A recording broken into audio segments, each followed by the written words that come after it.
Hola, ¿qué tal? Muy buenas noches, muy buenas noches.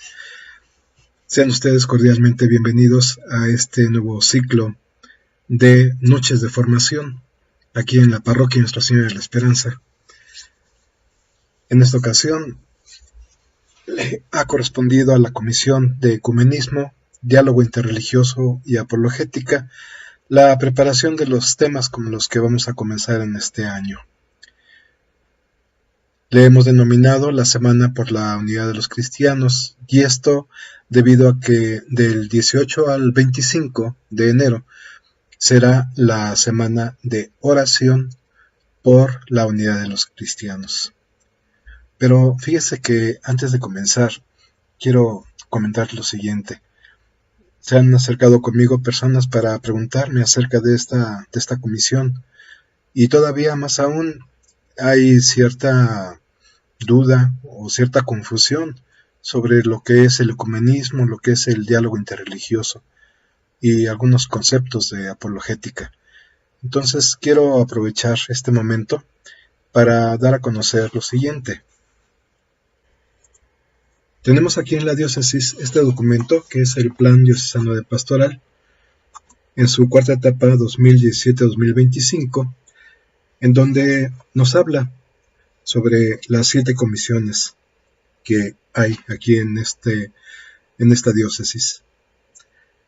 Pues bien, en este documento, en el numeral 174, nos dice lo siguiente: las sectas y los movimientos religiosos realizan su tarea de tal manera que cada vez son más los cristianos que, confundidos y muchas veces engañados, abandonan su fe y se unen a ellos, principalmente porque no han entrado en un proceso evangelizador o porque se han visto en parte abandonados por nosotros. Ante esta realidad, en aquel tiempo, Monseñor Faustino Armendáriz Jiménez vio la necesidad de organizar e impulsar la Comisión Diocesana de Ecumenismo y Diálogo Interreligioso, que tenga como fundamento el conocimiento de la Sagrada Escritura y del Catecismo de la Iglesia Católica. Pues bien, esta comisión tiene diferentes dimensiones. Una dimensión es la de ecumenismo, otra la de diálogo interreligioso y otra la de apologética. También está claramente definido el objetivo de esta comisión. Se los voy a leer. Es impulsar y fortalecer el proceso diocesano de evangelización mediante la espiritualidad de comunión que se manifiesta en el diálogo interreligioso y promoviendo lo que nos ayude a restaurar la unidad de los cristianos, siendo una diócesis en salida y juntos construir el reino de Dios.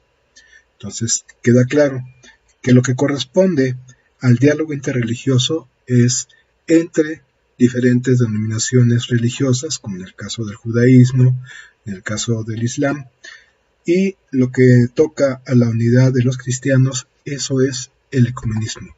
El ecumenismo es la unidad entre las diferentes denominaciones cristianas. Bien, pasemos a lo siguiente. Antes de comenzar con el tema, voy a quitar la parte de lo que es mi imagen de aquí para no distraer la presentación. Ahora bien, antes de hablar del cristianismo y el ecumenismo, tenemos que tener bien en claro que tanto el Señor Jesús, la Santísima Virgen, el Señor San José, formaban parte del pueblo judío, o sea, eran judíos. Este pueblo judío que esperaba a un Mesías, a un Salvador, liberador de su pueblo. Este Mesías ya prefigurado desde el profeta Isaías, que traía la buena nueva, ese evangelio de amor y de salvación.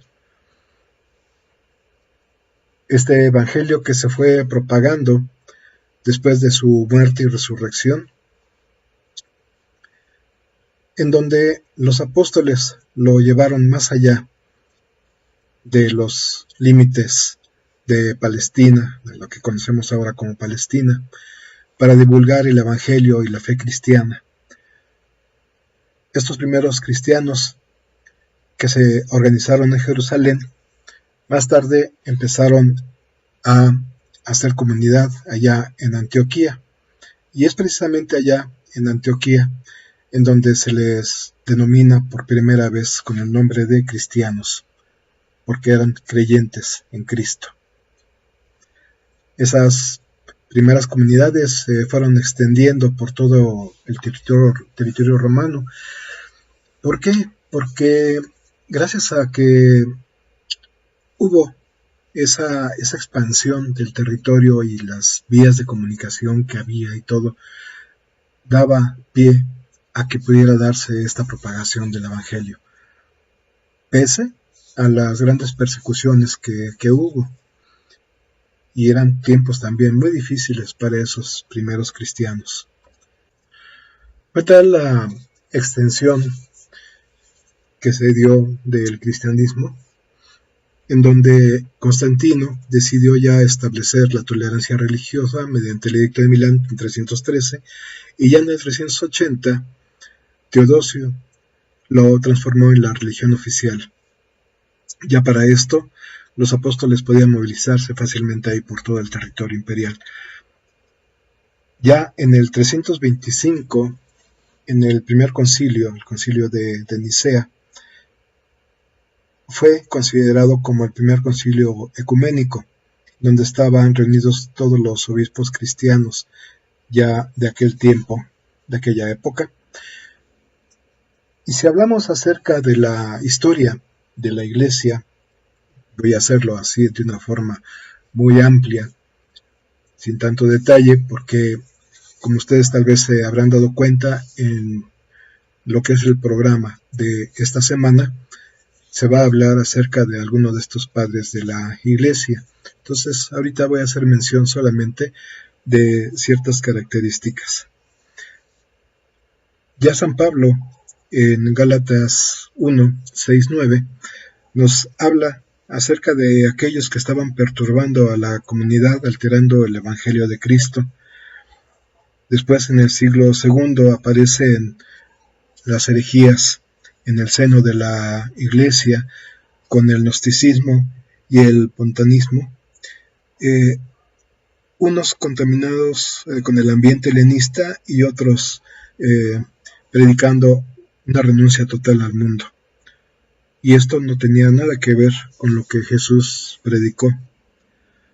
Posteriormente, en el siglo IV y V, con el arrianismo, que trata sobre la jerarquización o subordinación de la persona del Padre y del Hijo, con calificativos de superioridad o de inferioridad, estas herejías tremendas, donde también se hablaba de negar la naturaleza divina de Cristo, y otra herejía más que negaba el orden sobrenatural y la gracia necesaria para la salvación.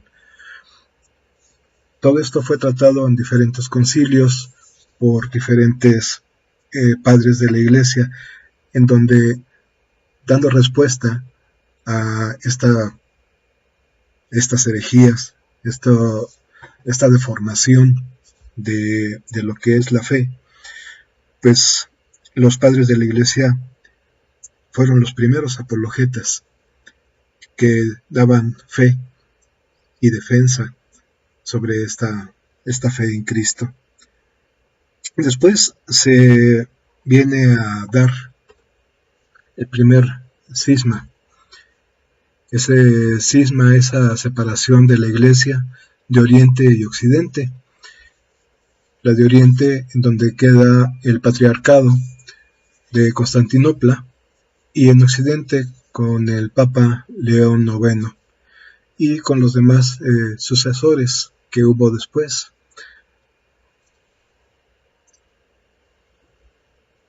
También la Iglesia de Occidente tiene esa separación, ese cisma entre ellos, en donde Lutero en el 1517 se dividen en luteranos y anabaptistas, y después con Enrique VIII, luego con Ulrico Zwinglio y Calvino en Suecia, John Knox en Irlanda, se le hacen diferentes denominaciones con los anglicanos, episcopalianos, metodistas, calvinistas, presbiterianos. Total, esto es algo que definitivamente no estaba en lo que el Señor Jesús había dicho. Esto es algo que en un momento dado los mismos hombres fueron provocando, fueron promoviendo, y que confunden más a la iglesia que Él formó. Porque ya desde su principio Jesús, en su oración al Padre, Él pidió por la unidad. En Juan 17:21 nos menciona precisamente esto que les encargaba a los apóstoles: que todos sean uno, como tú, Padre, estás en mí y yo en ti, que también ellos sean uno en nosotros.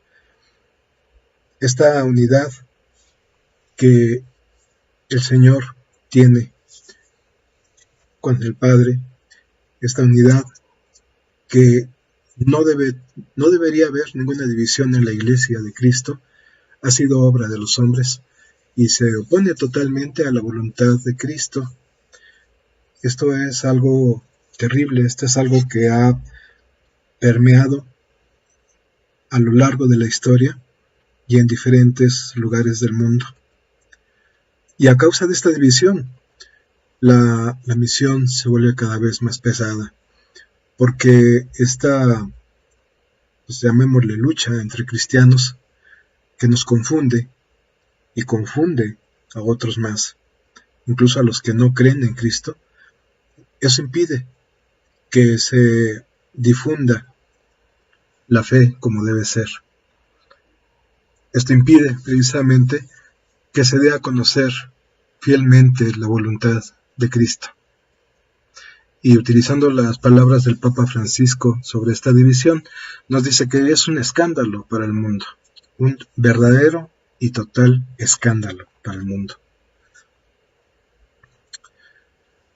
Fíjense que este documento, promulgado en 1964, emanado precisamente del Sacrosanto Concilio Ecuménico Vaticano II, y repito, es Concilio Ecuménico Vaticano II, porque desgraciadamente en la literatura le ponen Concilio Vaticano II y le quitan esa parte importantísima que es Concilio Ecuménico Vaticano II. Pues bien, uno de los documentos que salieron en aquella ocasión, en 64, fue este, que se llama Unitatis Redintegratio, que quiere decir restauración de la unidad. Y nos dice: promover la restauración de la unidad entre todos los cristianos es uno de los fines principales que se ha propuesto el Sacrosanto Concilio Ecuménico Vaticano II, puesto que única es la Iglesia fundada por Cristo, aun cuando son muchas las comuniones cristianas que se presentan a los hombres como la herencia de Jesucristo. Todos se confiesan discípulos del Señor, pero sienten de modo distinto y siguen caminos diferentes, como si Cristo mismo estuviera dividido, división que abiertamente repugna a la voluntad de Cristo y es piedra de escándalo para el mundo y obstáculo para la causa de la difusión del Evangelio por todo el mundo. ¿Se dan cuenta qué terrible es esto que acabamos de escuchar? Y por eso es la promoción de la restauración de la unidad. ¿Sí? Ahora creo que va quedando más claro. ¿Qué acciones se han realizado orientadas al ecumenismo? Pues han sido varias en diferentes partes. Ha habido esa semana, ese octavario por la unidad de los cristianos desde 1908. Ha habido diálogos en las Malinas. Ha habido el Concilio Ecuménico Vaticano II. También el levantamiento de las mutuas excomuniones del año 1054 entre las iglesias católicas y ortodoxas. Estamos hablando de aquellos tiempos del Papa Paulo VI y del patriarca Atenágoras, Atenágoras I, en diciembre de 65. Esto ha sido un proceso muy largo, muy difícil, en los cuales no ha sido nada fácil para ninguna de las partes el buscar esta unión, esta unidad. La actividad ecuménica de la Iglesia a partir del Concilio Ecuménico Vaticano II fue la creación del Secretariado para la Promoción de la Unidad de los Cristianos en 60.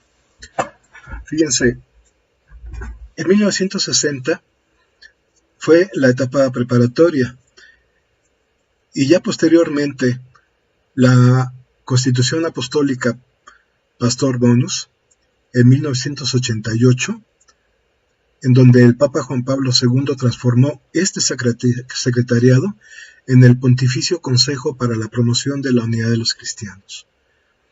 ¿Esto qué quiere decir? Que es un paso más. Quiere decir que le da todavía una fuerza tal a este secretariado al hacerlo un Pontificio Consejo. Esto es algo que tiene muchísima relevancia. Las acciones previas de ese secretariado, que fueron realizadas allá desde 1960, porque fue lo previo, fue la invitación de hermanos separados a participar en el concilio como observadores.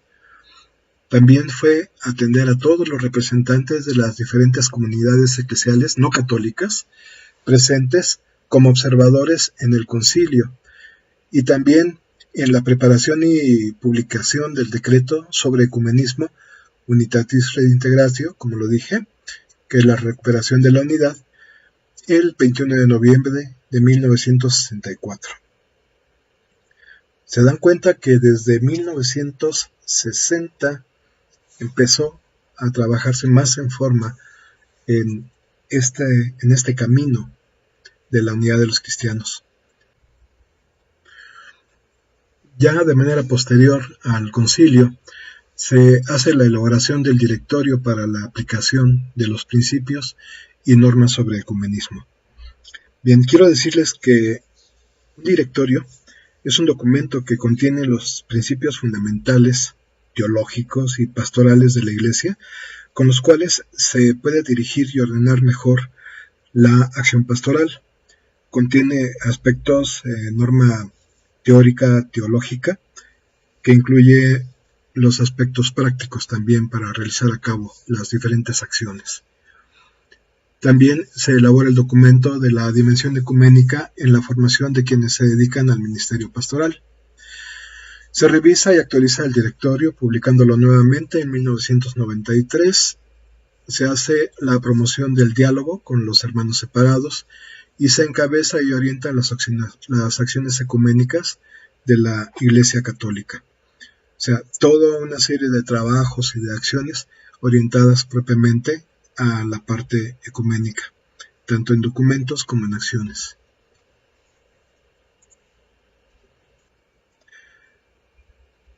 El Pontificio Consejo para la Promoción de la Unidad de los Cristianos es el organismo que guía el trabajo ecuménico.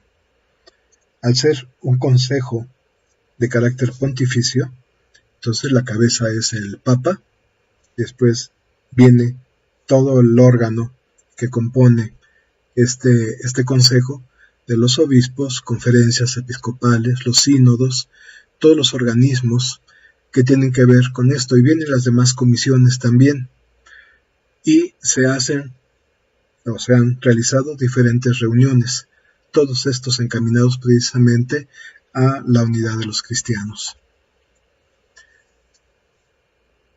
Entonces, en lo particular, ¿cuál es nuestro papel en la Iglesia, nuestro papel ecuménico?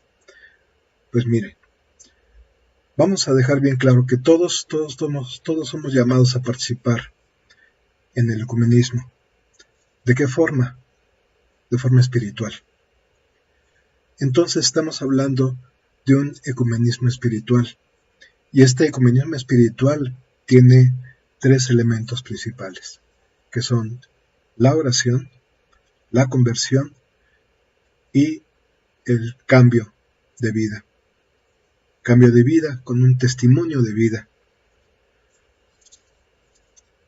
La oración,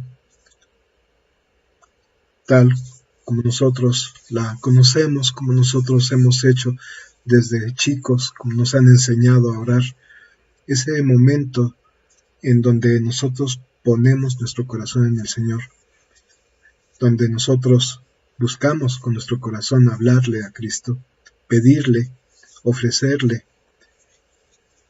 Ahora lo hagamos por esta unidad, por la unidad de los cristianos. Que todas las plegarias vayan encaminadas a esto y que también la Eucaristía la ofrezcamos por esta unidad. Es esto el sentido propio de esta semana de oración por la unidad de los cristianos, del 18 al 25. Pero para que esto surta efecto, tenemos que hacer este propio reconocimiento de nuestro propio mal. Estamos llamados a una conversión permanente, a dar ese testimonio de vida, a saber que al ser pecadores debemos mostrar ese arrepentimiento real, abierto, noble, de no haber obrado de la forma como es la voluntad del Padre, y con el propósito de no volverlo a hacer. Él nos dice que Él siempre estará con nosotros, y como ese Padre bueno, siempre nos recibirá, pero nosotros debemos tener esa convicción de no volver a caer. Esa metanoia que significa ese cambio, ese giro, en donde tenemos una conversión real y con pleno y total reconocimiento de lo que hemos hecho y con un arrepentimiento sincero. Así como San Pablo en Gálatas nos pide romper con ese estilo de vida. Lean ustedes estas citas de Gálatas 5 del 18 al 26. O San Pablo, que nos pide que seamos vivos bajo la gracia de Dios, que no estemos muertos al pecado. Nos llama precisamente a una purificación interior, a esa búsqueda de santidad que también nos hace la invitación el Papa Francisco, a esa búsqueda de santidad en su documento. ¿Cuál es el postulado católico del diálogo ecuménico? Nos dice el directorio de la aplicación de los principios y normas del ecumenismo, en el número 17, nos dice que los católicos mantienen la firme convicción de que la única Iglesia de Cristo subsiste en la Iglesia católica, gobernada por el sucesor de Pedro y por los obispos en comunión con él. Confiesan que la plenitud de la verdad revelada de los sacramentos y del misterio que Cristo dio para la construcción de su Iglesia y para el cumplimiento de su misión se hallan en la comunión católica de la Iglesia. Esta parte que dice confiesan, ¿no lo confesamos nosotros en el credo? Este postulado también se aplica más ampliamente en los numerales 9 al 16 del directorio, donde hace una explicación más amplia de estos principios y normas sobre ecumenismo. Los invito a que conozcan estos documentos. Bien, pues ahora ya sabemos lo que es el ecumenismo. También ya conocemos lo que es el ecumenismo espiritual y sus tres principales elementos, que son la oración, la conversión y el testimonio de vida. Ahora, ¿de qué forma podemos nosotros trabajar por esta unidad de los cristianos por medio de la oración. En esta ocasión está indicado del 18 al 25 de enero, pero yo los invito a que incluyan en sus oraciones, en sus peticiones, la oración por la unidad de los cristianos, pero no solamente en esta semana. Bien, les quiero mostrar ahora algunas publicaciones que han empezado a circular ya, folletos, cartelones, flyers, con respecto a la semana de oración por los cristianos. También vemos aquí una imagen del Papa Francisco acompañado de representantes de la Iglesia Ortodoxa y otras denominaciones cristianas. Finalmente, les voy a mostrar un video del año pasado con respecto a esta semana. Video que corresponde a peregrinos que van a Jerusalén con motivo de esta semana. Y lo particular es que esto fue antes de la pandemia. Veamos qué es lo que sucedió en aquella ocasión.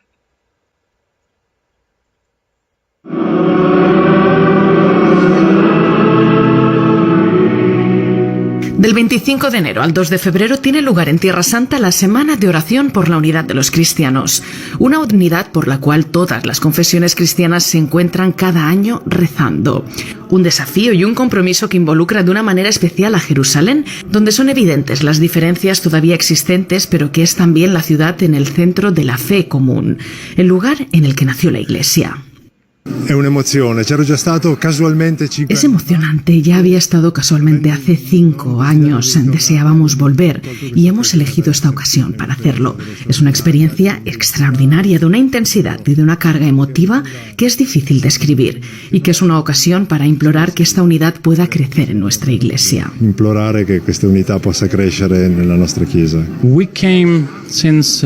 Como grupo venimos aquí desde hace 5 años para esta semana especial, por las oraciones por la unidad en Cristo. Por ello creemos que es importante venir aquí precisamente en esta semana.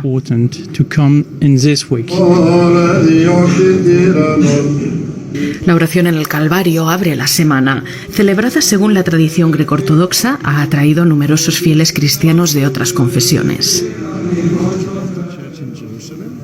Nosotros, como Iglesia local de Jerusalén, que vive entre diferentes confesiones, rezamos y seguimos nuestra tradición. Es verdad, esperamos que un día nos convirtamos en una única realidad como éramos en el primer milenio. Este es el deseo que tenemos y nuestro trabajo espiritual. Os damos la bienvenida aquí. Esperamos que un día en el futuro podamos rezar oficialmente juntos, como todos esperamos, y deseamos que este día no llegue demasiado tarde. Esperamos que sea en nuestro tiempo. Es el turno de las oraciones ecuménicas, organizadas cada tarde por una comunidad diferente, por los anglicanos en la iglesia de San Jorge en Jerusalén, por los armenios apostólicos en la iglesia de Santiago, por los luteranos en la del Redentor. Se leen o se cantan textos elegidos para lograr unir a todos los cristianos.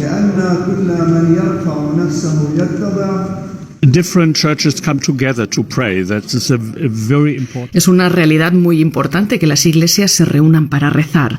Es especialmente importante en esta ciudad, Jerusalén, donde todas las iglesias están conectadas. Podemos servir de modelo para todas las iglesias en el mundo al rezar juntos y al promover la diversidad de la iglesia, pero en la unidad en Cristo. The diversity of the churches in the unity of Christ. La semana de oración por la unidad de los cristianos continuó en la concatedral del Patriarcado Latino de Jerusalén. En el gesto de partir el pan por el camino, tema elegido para la oración, los miembros de las iglesias quisieron reiterar la importancia del intercambio y de la unión, una unidad que se hace necesaria sobre todo frente al contexto actual de Oriente Medio. Abbiamo voluto dunque legare il concetto dell'Eucaristia. Hemos querido vincular el concepto de la Eucaristía, que no podemos compartir, pero podemos compartir la vida. Y reconociendo nuestras divisiones, no podemos olvidar la profunda división que hay en esta tierra. División entre los pueblos, incluso geográficamente, en la tierra. Partir el pan significa también reconocer, partir con ellos la vida, reconocer su sufrimiento y rezar por una justicia, por la dignidad, el reconocimiento de todos y sobre todo de aquellos que en este momento no son reconocidos, y pensamos, debemos decirlo, en el pueblo palestino.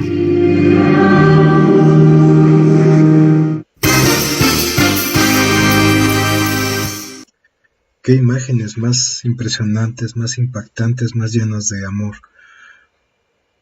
Esta muestra de que podemos estar unidos en la oración, en el mismo Cristo, en el mismo Señor.